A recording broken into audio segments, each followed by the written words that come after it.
Si vous avez toujours eu envie d'avoir le look d'un Wash & Go, si vous aimez la coiffure Wash & Go, la texture afro dans son visuel, mais vous n'aimez pas le rétrécissement qui va avec un Wash & Go, vous êtes exactement sur la bonne vidéo parce que je vais vous montrer étape par étape comment obtenir cette coiffure que je porte là, où vous voyez, on retrouve ma texture crépue, la texture d'un Wash & Go, mais clairement sans tout le rétrécissement qui va avec. Restez jusqu'à la fin, ça se fait en 3 étapes, c'est hyper accessible, hyper simple, vous pouvez le faire à n'importe quel niveau de longueur. Dans tous les cas, vous pourrez vraiment mettre en valeur votre texture afro sans les inconvénients qui vont avec la coiffure afro qui peut donner de la casse. Pour faire un afro, un vrai afro rond, il faut beaucoup peigner les cheveux, passer un peigne afro dedans. C'est pas idéal pour la rétention de longueur. Moi, je recommande toujours que ce soit une coiffure à faire de temps en temps pour le plaisir, mais pas une coiffure à porter au quotidien. Par contre, cette coiffure-ci, vous pouvez la porter autant que vous voulez, ça pose aucun problème.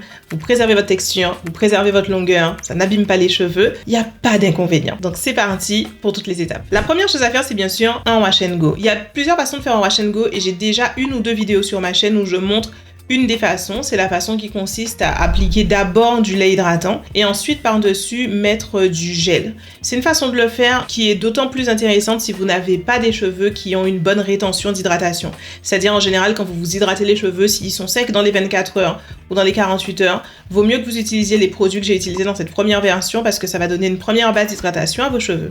Et seulement par-dessus ça, on met les produits bouclants et fixants. Maintenant, si vous êtes quelqu'un qui suivez ma méthode, suivez mes programmes et donc quand vous hydratez vos cheveux, ça reste au moins une semaine, 6 jours, 7 jours, allez 5 ça marche aussi. Alors vous pouvez utiliser les produits qu'on utilise dans cette vidéo et utiliser la méthode qu'on va faire aujourd'hui. Pourquoi cette méthode est mieux? Parce qu'elle est mieux. Elle est mieux parce que on n'utilise pas de produits hydratants. Donc on va se baser sur la capacité interne des cheveux à rester hydratés, pas sur les produits qu'on met par-dessus. Donc la première étape, c'est le mieux, c'est de démarrer sur des cheveux propres, donc sans aucun cheveu dessus. Après le soin, donc moi j'ai fait un shampoing classique, j'ai fait un masque, j'ai démêlé mes cheveux, j'ai fait des vanilles. Vraiment, toutes les étapes, j'ai différentes vidéos, je fais mon soin aussi sur cette chaîne, je vais vous les montrer. Toutes les étapes du soin très classiquement, jusqu'au moment où je sors de la douche avec les vanilles que j'ai faites au moment du démêlage. Et là, commencent les choses sérieuses. Donc vanille après vanille, j'ai d'abord vaporisé mes cheveux pour qu'ils soient bien humides. Pour un Wash & Go, l'idéal c'est que les cheveux soient les plus mouillés possible. Il faudrait en fait dans l'idéal que la boucle commence déjà à apparaître avant d'essayer de la fixer avec quoi que ce soit ou d'essayer de la renforcer, on va dire. Ensuite, la mousse. Pour cette coiffure, j'ai utilisé 2 mousses différentes. J'ai commencé avec la mousse Shea Moisture. Elle est pas mal. Alors, dessus, il y a écrit Freeze Free. Donc, je l'ai utilisée en premier, en priorité, en pensant que ça allait me donner le résultat le plus net. Mais très vite, à mi-chemin, je trouvais que le produit agissait comme si mes cheveux avaient naturellement une plus large boucle que ce qu'ils sont. Donc, un produit qui est là pour définir mes boucles, il doit être conçu dans sa formulation, il doit pouvoir vraiment rentrer dans des toutes petites crevasses. D'ailleurs, dans l'ensemble, je trouve que pour les produits qui sont conçus pour cheveux crépus, les produits coiffants ont tous un peu ce problème. Je sais pas c'est quoi le bon terme, hein, je suis pas chimiste, mais la viscosité du produit, la surface du produit, quel que soit ce qui va définir à quel point le produit va facilement rentrer dans le cheveu et se mouler dedans, c'est en général pas idéal et c'est toujours fait, j'ai la sensation, pour des cheveux un peu plus avec de plus grosses bouclettes que les nôtres. D'où le fait que dans ma méthode, j'insiste beaucoup sur la manipulation et la façon de masser les produits dans les cheveux. Parce qu'en général, aucun produit n'est conçu pour naturellement pénétrer dans les crevasses de nos cheveux. Mais dans le cas d'une mousse, masser permet assez peu de circonvéniences problématiques. Par contre, ce produit de Keraker, lui, a beaucoup mieux fait le job de faire apparaître ma bouclette naturelle. Donc, la mousse, il faut vraiment bien la masser, bien la faire pénétrer dans les cheveux. Et à chaque fois que vous séparez, à chaque fois que vous passez vos doigts à travers la portion de cheveux, vous aidez le produit à mieux pénétrer dans toutes les crevasses des cheveux. Une fois que vous avez bien fait pénétrer la mousse, là, vous passez au gel. Et c'est la même chose. Vous appliquez le gel sur toute la longueur des racines aux pointes, c'est important d'aider les racines. Et il faut masser, n'hésitez pas à trop masser. Quand on a une micro-bouclette, donc une bouclette qui tire plus vers le crépus que vers le bouclé, vu les produits qu'on a sur le marché en ce moment, il faut être un peu plus attentif sur la manipulation pour faire ressortir la bouclette. Donc n'hésitez pas à prendre le temps de vraiment bien masser. Et vous pouvez vous arrêter là. Donc quand vous avez fini, vous pouvez soit passer vos doigts une dernière fois à travers la mèche et lâcher, ou alors vous pouvez secouer pour inciter les boucles de la portion à se séparer d'elles-mêmes. Et vous pouvez vraiment vous arrêter là. Sur certaines portions de mes cheveux, j'ai ressenti le besoin de mettre un gel fixant. Donc dans mon cas, ça a été ce gel Mix Chic. Alors qui est quand même un gel bouclant, définissant, mais il est conçu aussi pour beaucoup plus pour tenir, fixer le cheveu que ce gel-là. Donc sur certaines sections, j'ai mis donc un 3e produit par-dessus, mais c'est vraiment pas obligatoire. Et donc vous procédez ainsi sur toute votre tête. Il faut prendre votre temps. Ça m'a pris environ 1 heure, ce qui n'est pas choquant, m'a pas dérangé parce que c'est le temps que ça me prend de toute façon après mon soin de me coiffer. Quand je fais plutôt des vanilles ou des nattes pour avoir derrière un twist out ou un braid out, ça me prend ce temps-là de toute façon, donc je l'ai fait comme d'habitude devant une série. Prenez votre temps, faites-le portion par portion. Et voilà. Petite parenthèse, en ce moment, mon programme Adieu cheveux secs est en promotion à 27 € au lieu de 67 €. Comme vous le savez, j'ai exactement 6 programmes courts et ciblés sur une problématique spécifique du cheveu crépus. Adieu cheveux secs est le programme qui cible donc le problème de la sécheresse. Le principe de ce programme, c'est que vous pouvez le consommer et l'appliquer sur vos cheveux en 2 heures exactement. Et c'est un programme satisfait remboursé, c'est-à-dire que vous écoutez ou vous lisez tout ce qu'il y a dans ce programme, vous appliquez, vous prenez des photos de tout ce que vous faites. Si le lendemain, vous n'avez pas la meilleure hydratation de votre life, vous nous envoyez toutes les preuves que vous avez bien appliqué les choses et on vous rembourse entièrement. Donc, il n'y a absolument aucun risque. Ce programme est un très bon moyen de démarrer avec la méthode à la folie et de démarrer avec moi dans le cheminement vers de super beaux cheveux crépus sans sauter tout de suite dans le grand bain d'un de mes programmes plus longs, plus chers, avec plus de suivi. Là, c'est très court, c'est très rapide et c'est un moyen de mettre un petit orteil dans l'eau. Le lien est dans la description. J'espère que vous allez sauter le pas. N'hésitez pas à m'envoyer vos questions par email ou par commentaire et je suis là pour vous. Allez, retour à la vidéo. Ok, donc le but de ce wash and go, c'est de l'étirer pour avoir l'équivalent, enfin, pour avoir quelque chose qui ressemble à un wash and go, mais avec beaucoup moins de shrinkage. Donc là, on a pas mal de shrinkage. Si je laissais les choses comme ça continuerait de rétrécir jusqu'à à peu près là. Mais on va pas faire ça. Là, comme il est relativement tard, je vais juste faire comme une queue de cheval. Je vais dormir comme ça. Pendant la nuit, ça va sécher, je suppose, à 60-70%. Et demain, on va prendre les sèche-cheveux et on va étirer chaque mèche jusqu'à obtenir, je pense que je vais chercher à faire arriver le wash and go à peu près ici, en longueur apparente, tout en ayant un peu les ondulations de la définition des boucles. Donc, on va juste attacher tout ça. Je tire légèrement jusqu'à ce que mes mains puissent réussir à se refermer entièrement.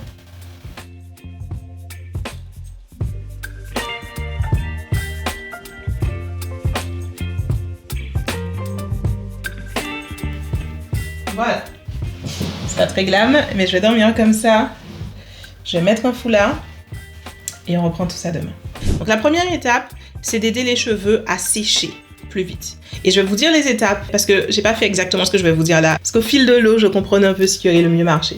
Donc ce qui marche le mieux, c'est de prendre un sèche-cheveux. Donc vous avez votre wash and go libre, vous prenez le sèche-cheveux et vous séchez comme ça, vraiment sans vous préoccuper de la forme des choses. Bon, essayez de ne pas emmêler vos cheveux non plus, ne pas les faire partir dans tous les sens, mais vraiment dirigez le sèche-cheveux et séchez globalement. Amenez vos cheveux à 80% sec, ça change. Ensuite, divisez vos cheveux en 3 couches. Ça va être plus simple de travailler par couche. En me référant un peu aux oreilles.